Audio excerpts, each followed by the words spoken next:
Hello friends, welcome to learn for knowledge. तो आप लोगों को जो मैं WBCS के लिए इंडियन पॉलिटी का एक क्लास चला रहा हूँ, तो ये इंडियन पॉलिटी का क्लास नंबर 4 है। तो पॉलिटी पार्ट 4 में आप लोगों को जो आज मैं कराऊंगा वो क्या कराऊंगा, DPSP एक होगा, ठीक है, जिसको हम लोग क्या बोलते हैं, directive principle of state policy बोलते हैं। और एक क्या होगा, आप लोग को फंडामेंटल ड्यूटीज होगा। ये दोनों सेक्शन आप लोग को आज कंप्लीट कराऊंगा। इसके पहले आप लोगों को जो पार्ट 1 हुआ था उसमें basic structure of Indian polity, मतलब कितना आर्टिकल है, ये सब क्या है, प्रियम्बल क्या है, ये सब मैंने बताया था। देन उसके बाद आप लोग का पार्ट 2 में फंडामेंटल ड्यूटीज तक पूरा अच्छी तरह से, सॉरी, फंडामेंटल राइट्स तक पूरा अच्छी तरह से एक्सप्लेन किया था। देन नेक्स्ट पार्ट 3 में आप लोग का रिट्स ऑफ इंडियन कॉन्स्टिट्यूशन पूरा एक्सप्लेन किया अच्छी तरह से, उसके लिए अलग से मैंने वीडियो आप लोग को प्रोवाइड कर दिया।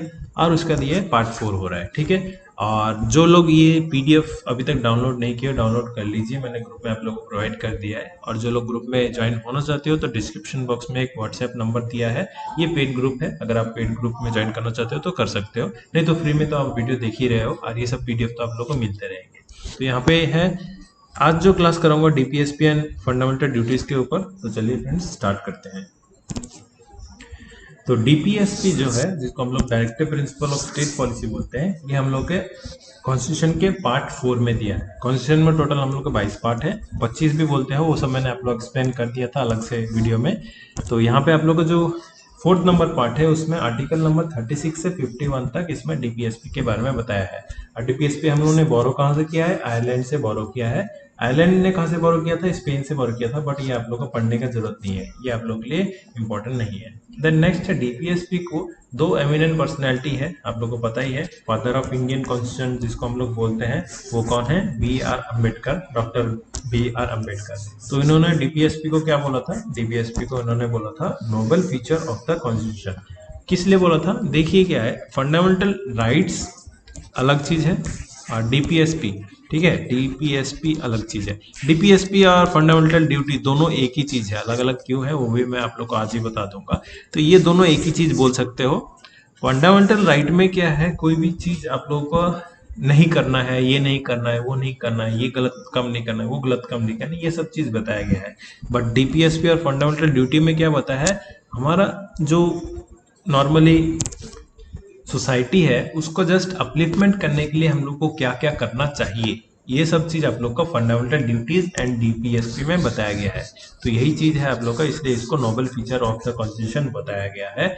और उसके बाद और एक एमिनेंट पर्सनैलिटी है, उनका नाम आप लोग को अच्छी तरह से याद रहना चाहिए, क्योंकि ये कौन है आप लोग को ये भी पता रहना चाहिए।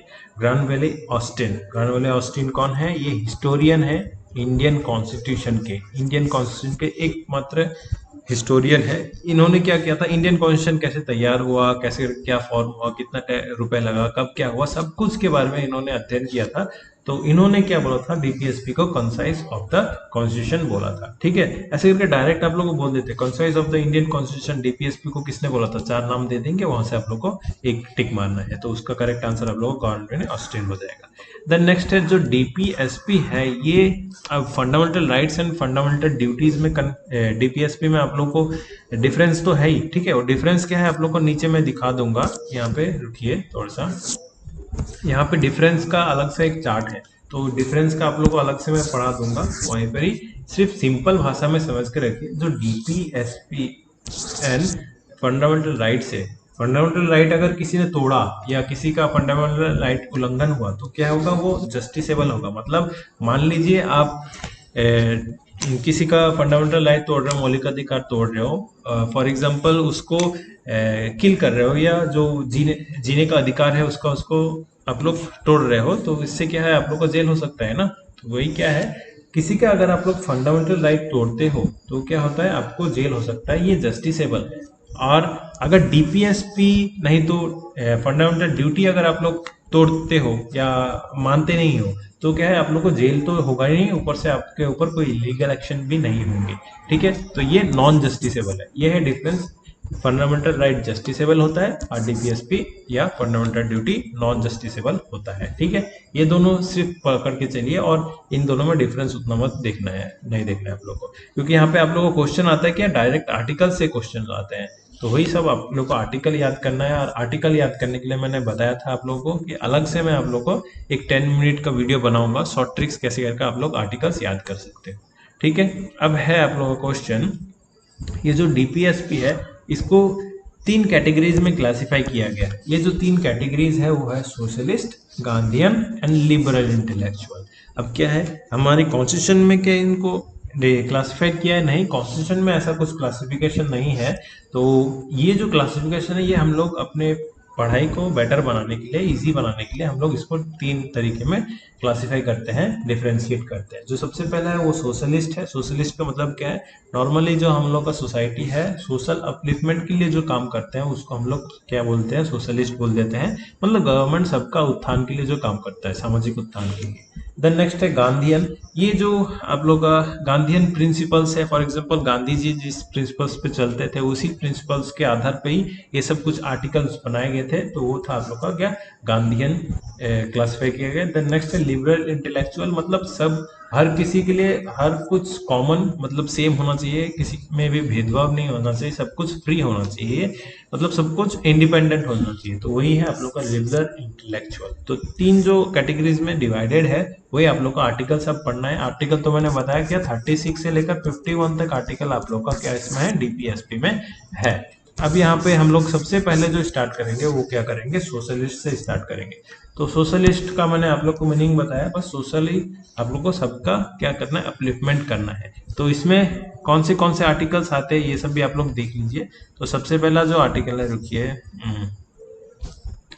यहाँ से स्टार्ट करते हैं आर्टिकल नंबर 38 से। अब बोलोगे सर सोशलिस्ट में तो 36 और 37 कहा गया। ये 36 और 37 उतना इंपॉर्टेंट नहीं है। क्यों इंपॉर्टेंट नहीं है? इसमें सिर्फ डेफिनेशन के बारे में बताया, स्टेट के डेफिनेशन के बारे में, और क्या क्या होगा नहीं होगा ये सब बेसिक के बारे में। ये सब से क्वेश्चन आप लोगों को कभी नहीं पूछता। जहां से क्वेश्चन पूछता है अब यहाँ से देखिए। सबसे पहला है आर्टिकल 38। आर्टिकल 38 में क्या है? वेलफेयर ऑफ द पीपल है। वेलफेयर ऑफ द पीपल मतलब सोशलिस्ट हर किसी को इनइक्वली मत नहीं देखना चाहिए। हम लोग को सबको इक्वली देखना चाहिए। मान लीजिए कुछ भी डिस्ट्रीब्यूशन हो रहा है, राशन डिस्ट्रीब्यूशन हो रहा है या पैसा का कोई डिस्ट्रीब्यूशन हो रहा है, तो सबको इक्वली डिवीजन होना चाहिए। यहाँ पे किसी को भी इनइक्वल नहीं मानना चाहिए। ये हम लोग का क्या आर्टिकल 38 में बताया।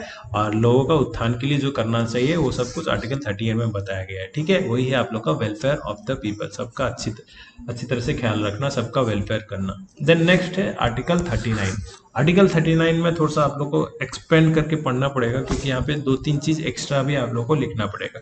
तो सबसे पहला है एडिक्वेट मीन्स ऑफ लिवलीहुड। मतलब सबको अच्छी तरह से घर रहने का हक है, सबको अच्छी जगह में रहने का हक है। तो इसलिए क्या कर रहे हैं गवर्नमेंट, क्या बनाते हैं? सबके लिए पक्का मकान बनाते हैं, इंदिरा आवास योजना ऐसे करके बहुत सारे कुछ है।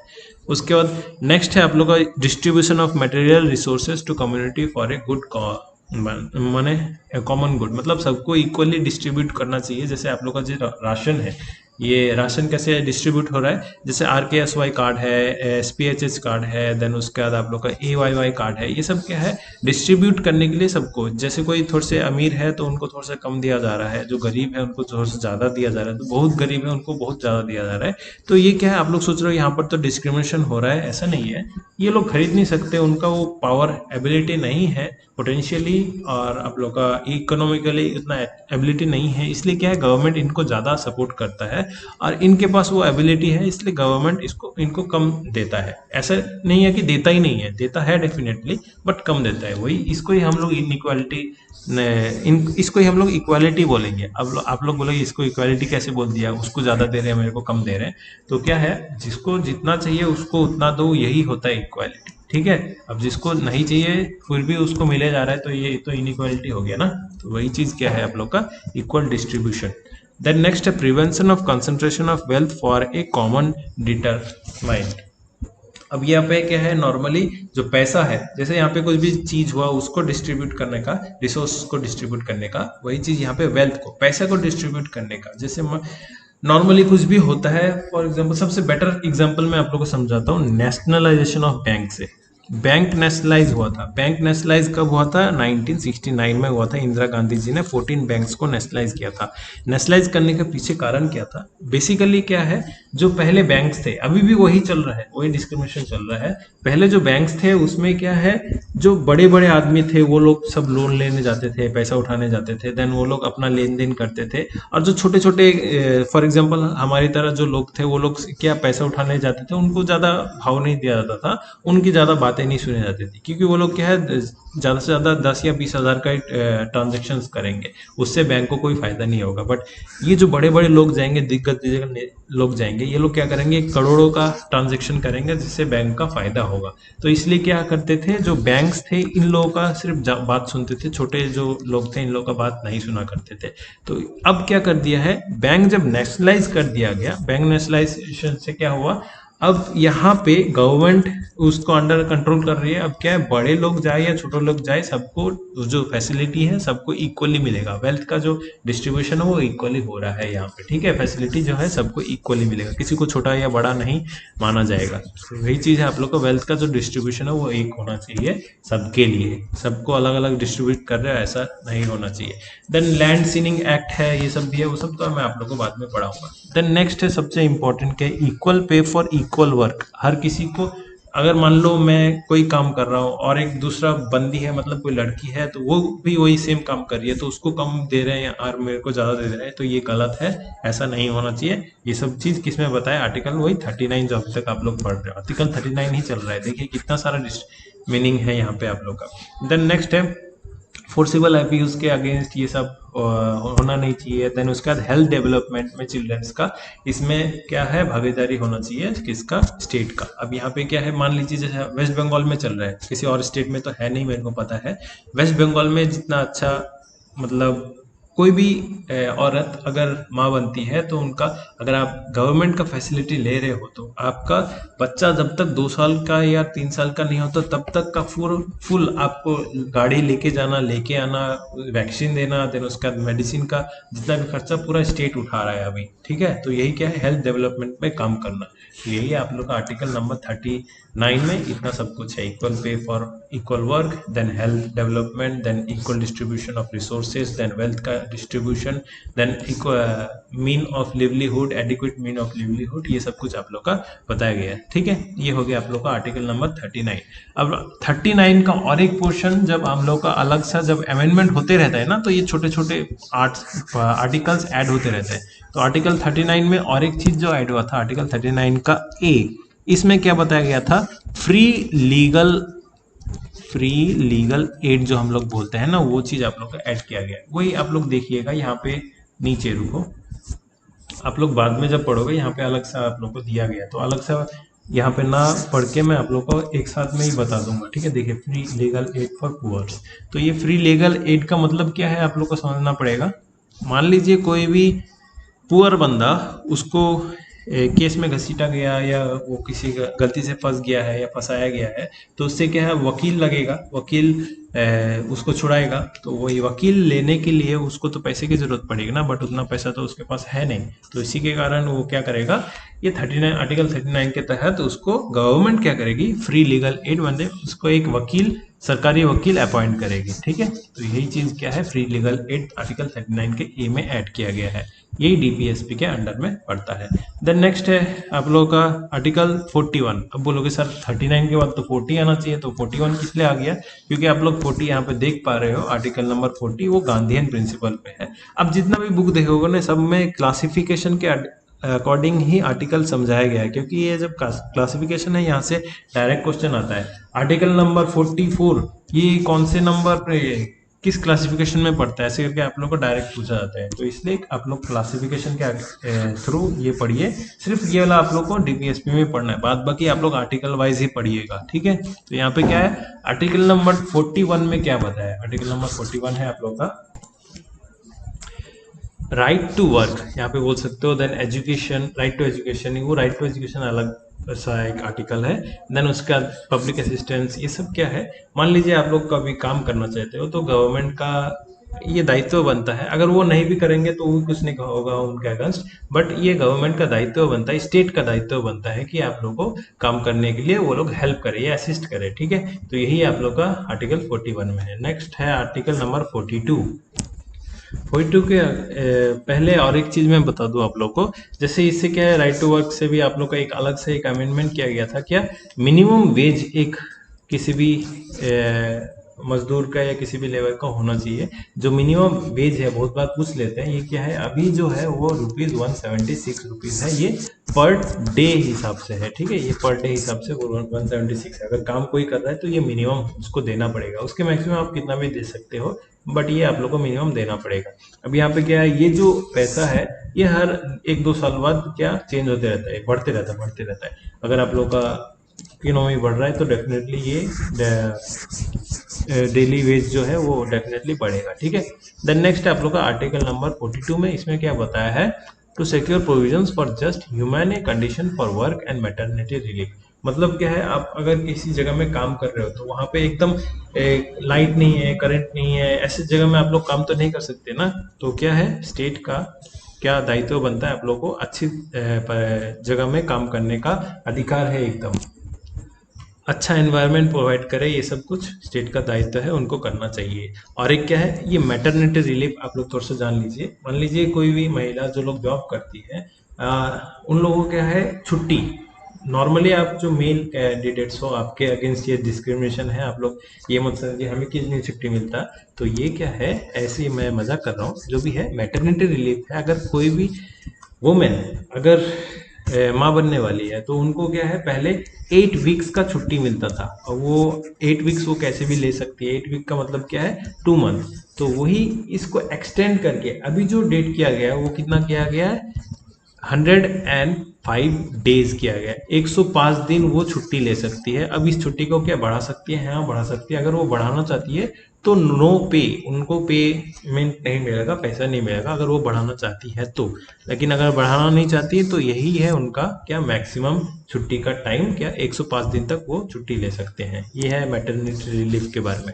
तो इन सब चीज के बारे में भी क्या है, आर्टिकल नंबर 42 में बताया गया है। तो यही सब है आप लोग का क्या, सोशलिस्ट का क्लासिफिकेशन। देन नेक्स्ट है सोशलिस्ट प्रिंसिपल के बाद क्या आता है, उसके बाद आता है गांधीयन प्रिंसिपल। गांधीयन प्रिंसिपल में आप लोग देखिए, अब सबसे पहला जो चीज है आर्टिकल नंबर 40 में, वो क्या है, विलेज पंचायत। मतलब विलेज पंचायत आप लोग का होना चाहिए।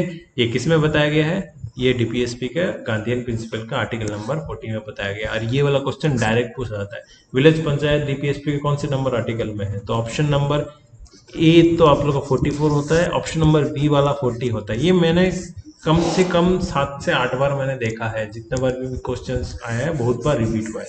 तो विलेज पंचायत आर्टिकल नंबर 40 में है। अब यहाँ पे बहुत लोग कंफ्यूज खा गए, सर तो फिर आर्टिकल नंबर 243 में भी तो विलेज पंचायत के बारे में है। हाँ है, डेफिनेटली है। जब आप लोग को अलग सा बोलेंगे कि विलेज पंचायत में डीपीएसपी में कहाँ पे है, तो ये आप लोग का आर्टिकल 40 हो जाएगा। देन नेक्स्ट है आप लोग का प्रोमोट कॉटेज इंडस्ट्रीज, मतलब घरेलू छोटे कुट हैंडीक्राफ्ट या इन सबको प्रमोट करना चाहिए। तो ये आर्टिकल नंबर 43 में है। देन 46 में वही ST ST जो है, जो वीकर सेक्शन है, उनको प्रोटेक्ट करना चाहिए सोसाइटी, उनको क्या अपलिफ्टमेंट करने में काम करना चाहिए। तो ये आर्टिकल नंबर 46 है। देन 47 है वही प्रोहिबिशन ऑफ इनटॉक्सिक ड्रिंक्स, मतलब दारू, गांजा, सिगरेट, ये सब आप लोग को नहीं खाना चाहिए। अब बट यहाँ पर तो ये सब चलता है, तो वही क्या चीज़ है, ये सब क्या अगर आप लोग चलाते हो तो ये आपके ऊपर केस होगा, जेल होगा, ऐसा नहीं है। अगर आप लाइसेंस बेस चलाते हो तो डेफिनेटली होगा। और पब्लिक हेल्थ को इम्प्रूव करने के लिए आप लोग को ये सब स्टॉप करना चाहिए। जैसे देखिए गवर्नमेंट क्या करती है, ban on tobacco, ban on cigarettes, ये सब तो करते रहती है, बट क्या है, लोग मानते नहीं है। वो लोगों के ऊपर डिपेंड करता है, अगर नहीं मानेंगे तो उनके ऊपर केस होगा, ऐसा नहीं है। कि वो उनके ऊपर डिपेंड करता है कि हाँ वो करना चाहते हैं कि नहीं करना चाहते हैं। तो करना चाहिए ये लिखा हुआ है, बट नहीं करेंगे तो उनको जेल होगा, ये नहीं लिखा है। तो यही है जस्टिसेबल एंड नॉन जस्टिसेबल का चीज। अगर यही चीज अगर फंडामेंटल राइट में होता कि कोई अगर दारू या सब कुछ ये इंटॉक्सिक ड्रिंक्स इनटेक कर रहा है तो उनके अगेंस्ट केस होगा, तो कोई भी यहाँ पे नहीं खाता। तो ठीक है, तो यहाँ पे आप लोगों को आर्टिकल 47 में क्या होता है, prohibition of consumption of intoxic drinks and drugs. ये हो गया आप लोग का गांधीयन प्रिंसिपल्स 47। देन नेक्स्ट है 47 के बाद लिबरल इंटेलेक्चुअल प्रिंसिपल्स। इसमें क्या है आप लोग का आर्टिकल, इसमें क्या है, सबके लिए सब कुछ इक्वल है, ये बताया गया है लिबरल इंटेलेक्चुअल प्रिंसिपल्स में। आर्टिकल 44 में क्या बताया, ये यूनिफॉर्म सिविल कोड के बारे में है। यूनिफॉर्म सिविल कोड पूरा इंडिया में ये फॉलो होना चाहिए। अब इसका मतलब क्या है, जिसके लिए आप लोग का वो ट्रिपल तलाक बिल आया था, जो झमेला हुआ था, वो है। तो ये यूनिफॉर्म सिविल कोड समझिए अच्छी तरह से। ये अलग से समझना पड़ेगा। तो वो क्या है, सबसे पहले आप लोग का हुआ था, मान लीजिए आप, चलो आप मुस्लिम फैमिली से बिलोंग करते हो, आप हिंदू फैमिली से बिलोंग करते हो, ये दो है, ठीक है। मुस्लिम फैमिली का शादी जो होता है हम लोग को पता है क्या है, तो ये आप कबूल है कबूल है कबूल है 3 बार बोलिए तो आप लोग का शादी हो गया, कलमा पढ़िए शादी हो गया। हिंदू फैमिलीज का शादी होता है कैसे, तो ये आप 7 फेरे लीजिए आप लोग का शादी हो गया। आपके कुछ रिचुअल्स होंगे उससे शादी हो जाता है, आपके कुछ रिचुअल्स होंगे उससे शादी होता है। ये मुस्लिम फैमिली है, ये हिंदू फैमिली है, ठीक है। तो ये शादी क्या उन लोगों को कंप्लीट हुआ नहीं। अगर आप अगर आप कोई भी लीगल एड लेना चाहते हैं या लीगली आप लोग कुछ प्रूफ देना चाहते हो तो आप लोग का इससे शादी नहीं हो। आप अपना रिचुअल्स जो भी करना है करिए, बट आप लोग को क्या करना पड़ेगा, रजिस्टर करना पड़ेगा अपना मैरिज को। मैरिज सर्टिफिकेट एक ऐसा चीज है जिससे क्या है आप लोग बहुत कुछ काम कर सकते हो। आप लोग मैरिड हो कि नहीं हो अगर पूछेंगे तो आप, हाँ मैं हम लोगों ने शादी किया, मंदिर में जाके शादी किया या मस्जिद में जाके कलमा पढ़ लिया है, तो ऐसे करके बोल दोगे तो वो आप लोग का शादी नहीं हुआ जब तक आप रजिस्टर नहीं करते अपने शादी को। तो वही चीज क्या है, यूनिफॉर्म सिविल कोड में क्या है, आप अपने रिचुअल्स में कैसे भी करके शादी करो, बट आप लोग को रजिस्टर करना पड़ेगा। जब तक आप रजिस्टर नहीं करते तब तक आप लीगली मैरिड कपल्स नहीं हो। वैसे ही क्या है, अब यहाँ पे क्या है, इन्होंने भी शादी किया, इन्होंने भी शादी किया, इन्होंने रजिस्टर किया, इन्होंने भी रजिस्टर किया, तो वो लोग लीगल अब कपल्स हो गए हैं। अब क्या है, अब डाइवोर्स लेना चाहते हो, ठीक है, मान लीजिए डाइवोर्स लेना चाहते हो, तो क्या है इनमें क्या हो गया, आप लोग का ट्रिपल तलाक जो बिल आया था, 3 बार तलाक बोल दिए तो आप लोग का क्या हो गया, डाइवोर्स हो गया। तो ऐसा क्या है, ऐसा नहीं है। ऐसा किस लिए नहीं है, क्योंकि आप अगर लीगली डाइवोर्स होना चाहते हो तो आप लोगों को अलग से क्या, किसके पास जाना पड़ेगा, कोर्ट के पास जाना पड़ेगा। देन कोर्ट आप लोग का पहला 1 महीना, देन 6 महीना, देन ऐसे करके टेन्योर करके उस डाइवोर्स का टाइम देगा। तो वही चीज क्या है, डाइवोर्स आपको लीगली लेना पड़ेगा। वैसे हिंदूज में भी है, यहाँ पर भी होता है, तो यहाँ पर में भी क्या है, वही सेम रूल एंड रेगुलेशन लगेगा। तो इसमें ही क्या बताया गया है, इसमें बताया गया है गवर्नमेंट के पास, आप हिंदू हो या मुस्लिम हो या सिख हो या ईसाई हो, जो भी हो, वो कुछ मैटर नहीं करता। गवर्नमेंट सबको इक्वली देखना चाहती है, सबको इक्वली क्या रिप्रेजेंट करना चाहती है, इक्वली मानती है, ठीक है। तो यही है यूनिफॉर्म सिविल कोड। इसमें क्या है, आपको अगर शादी करना है तो रजिस्टर होकर शादी करो, अगर आप लोग को अलग सेपरेट होना है तो रजिस्टर होके डिवोर्स लो। आप किसी भी रिचुअल्स में शादी कर रहे हो वो उनको कोई मतलब नहीं है उससे। देन नेक्स्ट है, उसके बाद रुकिए नीचे 45 में क्या है, फ्री एंड कंपलसरी एजुकेशन, ये बताया गया है आर्टिकल नंबर 45 में। अब यही चीज आप लोग का बाद में क्या बन गया, फंडामेंटल राइट बन गया, ठीक है। वही fundamental right and fundamental duties में डीपीएसपी में यही डिफरेंस आ रहा है। डीपीएसपी में क्या है, हम लोग इन सब आर्टिकल्स को अभी लिख के रखते हैं, फिर धीरे धीरे अमेंड करते रहेंगे जब हम लोग का तैयार होता है। तो तैयार होते वक्त हम लोग का फंडामेंटल राइट्स था और डीपीएसपी था। फंडामेंटल राइट्स जो एकदम जरूरी था उन सबको हम लोगों ने ऐड कर दिया, और डीपीएसपी क्या है, हम इसको धीरे धीरे लागू कानून में लागू करेंगे, अमेंड करते करते इसको लेके आएंगे। तो वही चीज क्या है, आर्टिकल नंबर 45 अब क्या हो गया, आप लोग का फंडामेंटल राइट भी हो गया। फंडामेंटल राइट में क्या है, फ्री एंड कंपलसरी एजुकेशन, कब तक, 14 साल तक के बच्चों तक को फ्री एंड कंपलसरी एजुकेशन देना पड़ेगा, ये स्टेट का दायित्व है, ठीक है। ये आर्टिकल नंबर 45 में बताया गया है। देन नेक्स्ट आर्टिकल नंबर 48, ये 48 है, organisation of cultural agriculture and animal husbandry. वही आप लोग का जो एनिमल हस्बेंड्री सबको पता ही है, पशुपालन, ये सब पे ज़्यादा फोकस करना चाहिए। देन एग्रीकल्चर है, इन सब पे थोड़ा सा हेल्प करना चाहिए, इनके अपलिफ्टमेंट में काम करना चाहिए, ये सब है। और एक क्या है, provision and slaughter of cows. यहाँ पे क्या है, जो गौ हत्या जो अभी कानून आया था, क्या गौ हत्या नहीं करना चाहिए ये भी बताया गया है, बट बहुत जगह में नहीं माना जाता है, बहुत जगह माना जाता है। वही मैंने क्या बताया, सिगरेट की तरह है, अगर आप खाते हो तो भी आपको कोई प्रॉब्लम नहीं होगा, नहीं खाते तो भी कोई प्रॉब्लम नहीं है, बट ये आपको मानना चाहिए। वैसे क्या है, prohibition of slaughter of cows, ये भी एक है, ठीक है। गौ हत्या, इसका मतलब ये नहीं है गौ को बचाने के चक्कर में आप क्या है, इंसान को ही मार दो, ये भी गलत है, ठीक है। तो वही चीज है, किसी भी कानून को या किसी भी चीज को आप गलत तरीके से मत लीजिएगा। देन नेक्स्ट है, ये अलग सा टॉपिक है, ये थोड़ा सा कंट्रोवर्शियल टॉपिक है। देन नेक्स्ट है article number 49, to protect all monuments of historic interest and national importance. तो यहाँ पे क्या है, हमारा जो हिस्टोरिक मोन्यूमेंट्स है, फॉर एग्जांपल लाल किला, ताजमहल, ये सब क्या है, इन सब को प्रोटेक्शन करना ये हम लोग का दायित्व बनता है, आर्टिकल 49 में बताया है। देन आर्टिकल 50 में बताया है पब्लिक सर्विसेज में जो जुडिशियरी है, जैसे कोर्ट्स है, ये सबको क्या एग्जीक्यूटिव जो है जैसे वीडियो ऑफिसर ये सब हो गया, इन सबको अलग करने का जो बात है वो सब बताया गया आर्टिकल नंबर 50 में। एंड आर्टिकल नंबर 51 जो है वो इंटरनेशनल पीस एंड सिक्योरिटी है। बस इतना ही आप लोग का हो गया पूरा डीपीएसपी। जो एक्स्ट्रा ऐड किए गए हैं बाद में धीरे धीरे करके ऐड किए गए हैं वो सब अब आप लोग का मैं धीरे धीरे करके बताता हूँ। ठीक है, तो सबसे पहले अब मैं नीचे करके लेके आता हूँ। ये हो गया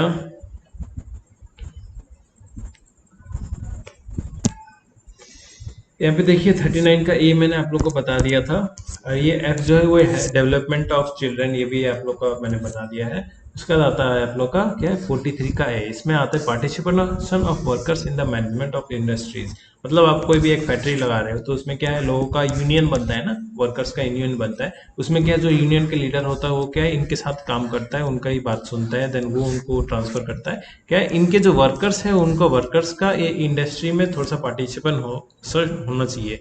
मान लीजिए विदेश से कोई भी एक कंपनी है, विदेशी कोई कंपनी है, वो यहाँ पे कार का इंडस्ट्री बनाना चाहता है, उन्होंने कार का एक फैक्ट्री बनाया, जो जितने भी लोग हैं सब विदेशी ले लिया, ऐसे करके क्या हो सकता है? तो ऐसे करके तो होगा नहीं ना। तो यहाँ पे क्या इंडियन लोग भी होने चाहिए, इंडिया के जो वर्कर है वो लोग भी इसमें पार्टिसिपेट करना चाहिए।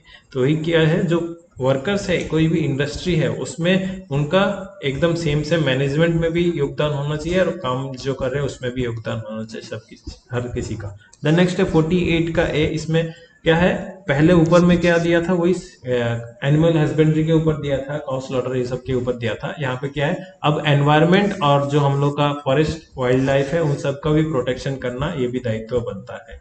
तो ये हो गया आप लोग का डीपीएसपी। डीपीएसपी में और दो तीन चीज जो है मतलब फंडामेंटल राइट और डीपीएसपी में क्या आप लोगों का डिफरेंस है, यही सबसे बड़ा डिफरेंस है जो मैंने आप लोग को अभी बताया। ये होता है आप लोग का नॉन जस्टिसेबल और ये होता है आप लोग का जस्टिसेबल। ये चीज आप लोग सिर्फ थोड़ा सा पढ़ के रखिए तो हो जाएगा। अब अगर आप लोग को पूछ लेंगे फंडामेंटल राइट और फंडामेंटल ड्यूटी में क्या है, फंडामेंटल राइट और फंडामेंटल ड्यूटी में क्या है, डीपीएसपी जो चीज है फंडामेंटल ड्यूटी भी वही चीज है। सिर्फ यही डिफरेंस क्या है कि फंडामेंटल डीपीएसपी हम लोग का जब कॉन्स्टिट्यूशन बना था तब डीपीएसपी था, बट फंडामेंटल राइट नहीं था। फंडामेंटल राइट को बाद में ऐड किया गया है, ये ऐड किया गया था 42nd अमेंडमेंट 1976 में ऐड किया गया था। और ये जो फंडामेंटल ड्यूटीज है ये कहाँ से हम लोगों ने अडॉप्ट किया है, यूएसएसआर से अडॉप्ट किया है। ठीक है, तो वही चीज आप लोग अभी धीरे से पढ़ोगे। तो यहाँ पे देखिए जो चीज एक्स्ट्रा एक्स्ट्रा है वो सब आप लोग यहाँ से देख लीजिएगा, वो उतना इम्पोर्टेंट नहीं है, ये सब उतना आप लोग का इम्पोर्टेंट नहीं है। देन यहाँ पे आते हैं, यहाँ से फंडामेंटल ड्यूटी तो यहाँ पे आप लोगों ने बताया। फंडामेंटल ड्यूटी जो है ये आर्टिकल नंबर किस में है, ये तो आप लोग को यहाँ पे लिखा है 51 का ए में है। और ये अगर पार्ट पूछेंगे तो वो आप लोगों का क्या होगा पार्ट 4 का ए में हो जाएगा। ठीक है, ये फंडामेंटल ड्यूटी है। पहले फंडामेंटल ड्यूटी ऐड नहीं था बट ये लेटर ऑन यहाँ पे ऐड किया। यहीं पर किस लिए ऐड किया है, किसी और जगह में किस लिए ऐड नहीं किया, क्योंकि डीपीएसपी और फंडामेंटल ड्यूटी मैंने बार बार बोला है दोनों एक ही चीज है, कुछ अलग नहीं है। बस यही डिफरेंस है क्या, फंडामेंटल ड्यूटी जो है बाद में ऐड किया गया, हम लोग का जो कॉन्स्टिट्यूशन बना था तब ये था नहीं। इसको कब ऐड किया गया, 42nd अमेंडमेंट 1976 में ऐड किया गया। और ये अमेंडमेंट ही सबसे बड़ा अमेंडमेंट है, इसको ही हम लोग क्या बोलते हैं मिनी कॉन्स्टिट्यूशन भी बोल देते हैं।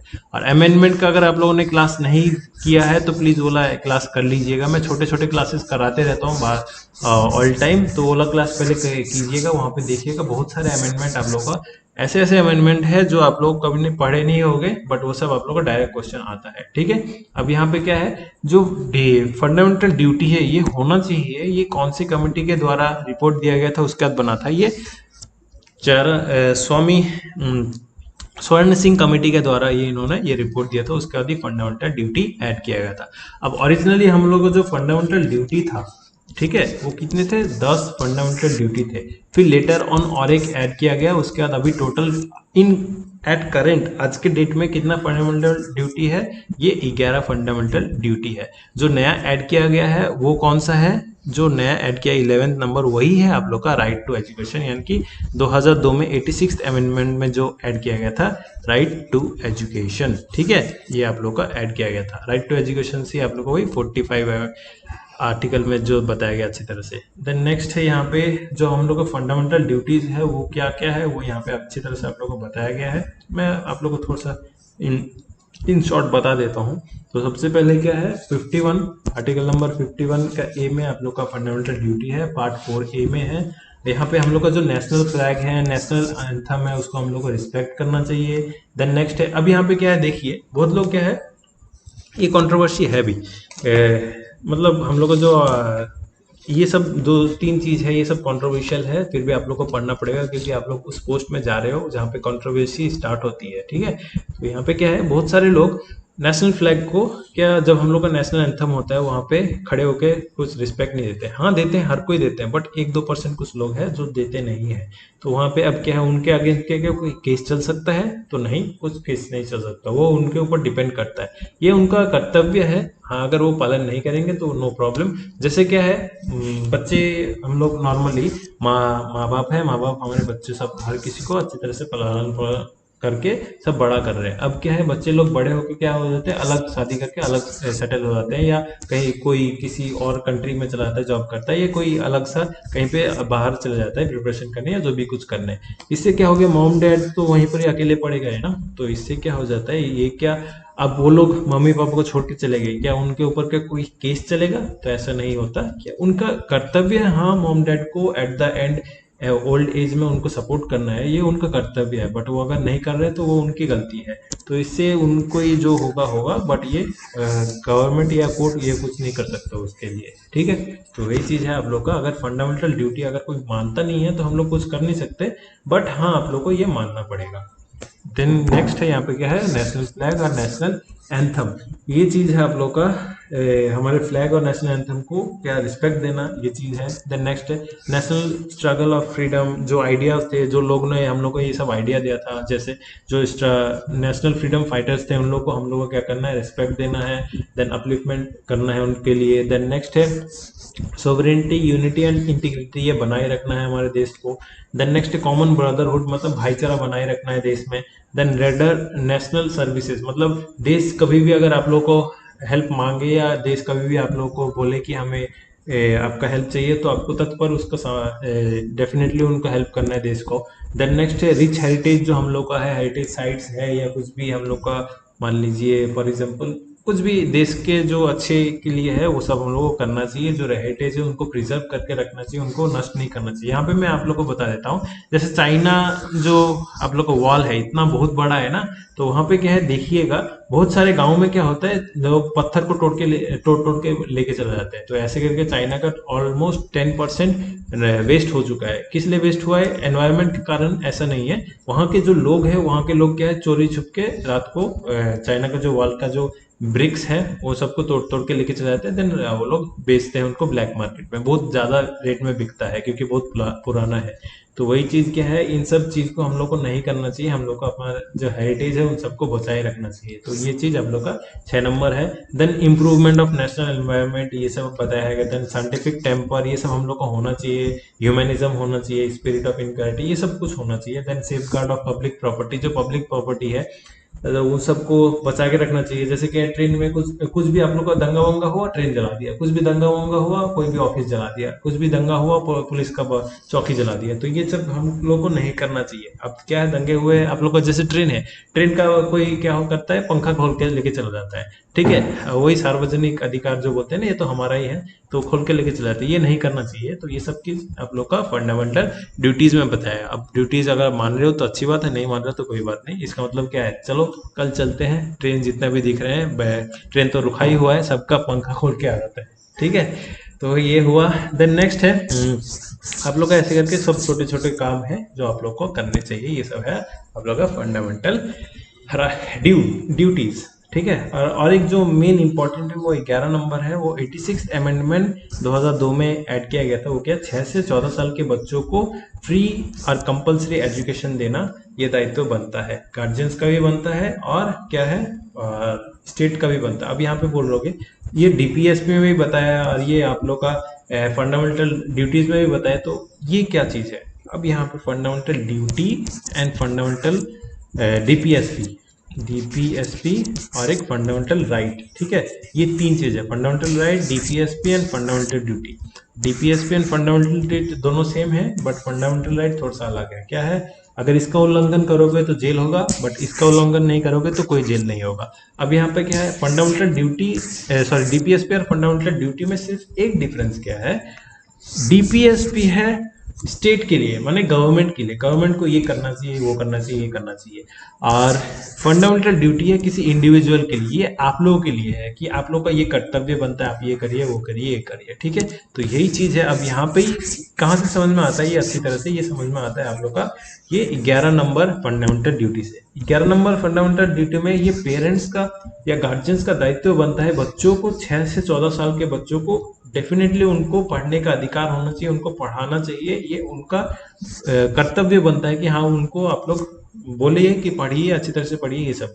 और यही चीज आप देखिए। देन नेक्स्ट आप लोग का यहाँ पे क्या है, देखिए कि फंडामेंटल ड्यूटी हुआ, और यहाँ पे आप लोग का आता है, देखिए यहाँ पे, हाँ ये हो गया आप लोग का डीपीएसपी में। डीपीएसपी में यहाँ पे क्या बताया है, डीपीएसपी में इस जगह में आप लोग का बताया है ये स्टेट का दायित्व है कि 14 साल तक के बच्चों को फ्री कंपलसरी एजुकेशन देना है। ये फंडामेंटल ड्यूटी नहीं है, डीपीएसपी है। समझ में आया? डीपीएसपी होता है किसी भी गवर्नमेंट के लिए, और फंडामेंटल ड्यूटी होता है किसी भी इंडिविजुअल के लिए, ठीक है। उन लोगों का कर्तव्य क्या है, ये चीज है। तो ये हो गया आप लोग का फंडामेंटल ड्यूटीज एंड डीपीएसपी। तो आज के वीडियो के लिए मैंने इतना ही क्लास कराना था, ये हो गया। देन नेक्स्ट आप लोग का कल, मैं कल तो नहीं कराऊंगा, कल मुक सेट जो मैं डेली बेसिस में कर रहा हूँ उसको मैं इंग्लिश में भी टाइप कर रहा हूँ, तो कल एक आप लोग को डीपीए इंग्लिश में मिल जाएगा। और उसके बाद मैं परसों आप लोग का पार्ट 5 लेके आऊँगा। पार्ट 5 लेकिन बहुत बड़ा होगा, ऑलमोस्ट एक डेढ़ घंटे का तो होगा, क्योंकि उसमें आप लोग का प्रेसिडेंट का पूरा पावर्स के बारे में होगा। प्रेसिडेंट का जो पावर है आप लोग यहाँ पे देखोगे ही। प्रेसिडेंट के लिए आप लोग का क्या है, 3 से 4 से पेज लग गया है यहाँ पे। यहाँ से प्रेसिडेंट आप लोग का स्टार्ट हुआ, इस जगह से प्रेसिडेंट स्टार्ट हुआ, ये पेज गया एक, ये दूसरा पेज गया, देन ये चल रहा है, देन ये तीसरा पेज गया। प्रेसिडेंट बहुत बड़ा है, प्रेसिडेंट बहुत बड़ा एक चैप्टर है। तो ये आप लोगों को 1 से 1.5 घंटा टाइम लगेगा, तो मैं ये परसों करवा दूंगा। तो आज की वीडियो के लिए इतना ही। अगर आपको मेरा एफर्ट पसंद आ रहा है तो प्लीज़ चैनल को सब्सक्राइब कीजिए, ज़्यादा पसंद आ गया तो एक लाइक भी कर दीजिए, और ज़्यादा पसंद आ गया तो आप लोग डेफिनेटली अपने फ्रेंड्स को ये सब वीडियो शेयर कीजिए। तो आज की वीडियो के लिए इतना ही friends, that's all, thank you.